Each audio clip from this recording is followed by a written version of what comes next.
आप सबके सामने एक छोटा सा सोहर गीत गाने जा रही हूँ। छठी धराते समय का गाना। नमस्ते, प्रणाम। हेलो दोस्तों, नमस्ते प्रणाम। हमारे यूट्यूब चैनल में आपका स्वागत है। एक हम लोग सोहर गीत सुनाने जा रहे हैं। गाना कैसा लगेगा लाइक करिएगा, सब्सक्राइब करिएगा, कमेंट में जरूर बताइएगा गाना कैसा लगा। मुझे गाना जा रही है।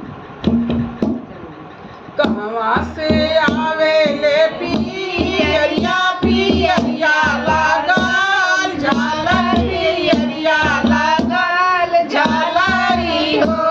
ललना कहवा से आवेला सिंदूरवा, सिंदूरवा भरल सिंदूर हो। ललना कहवा से आवेला सिंदूरवा, सिंदूरवा भरल सिंदूर हो। नैहरे से आवेला पियरिया पियरिया लागल झालर, पियरिया लागल झालरी हो। ललना सासुरे से आवेला सिंदूरवा, सिंदूरवा भरल सिंदूर हो।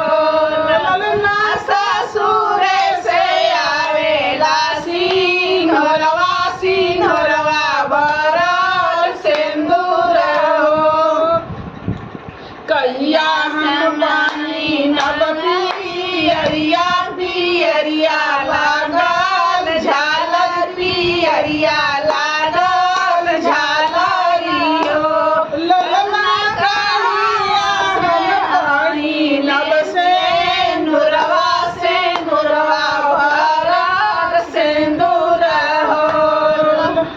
ललना कहिया हम पानी नब सिंदूरवा, सिंदूरवा भरल सिंदूर हो।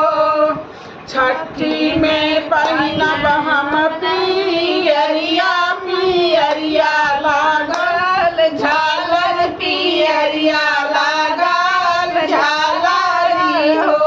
ललना बारही में पहिनब सिंदूरवा, सिंदूरवा भरल सिंदूर हो। ललना बारही में पहिनब सिंदूरवा, सिंदूरवा भरल सिंदूर हो। बाबा का दिहाला पियरिया त फाटी फूटी जइहे, त फाटी फूटी जइहे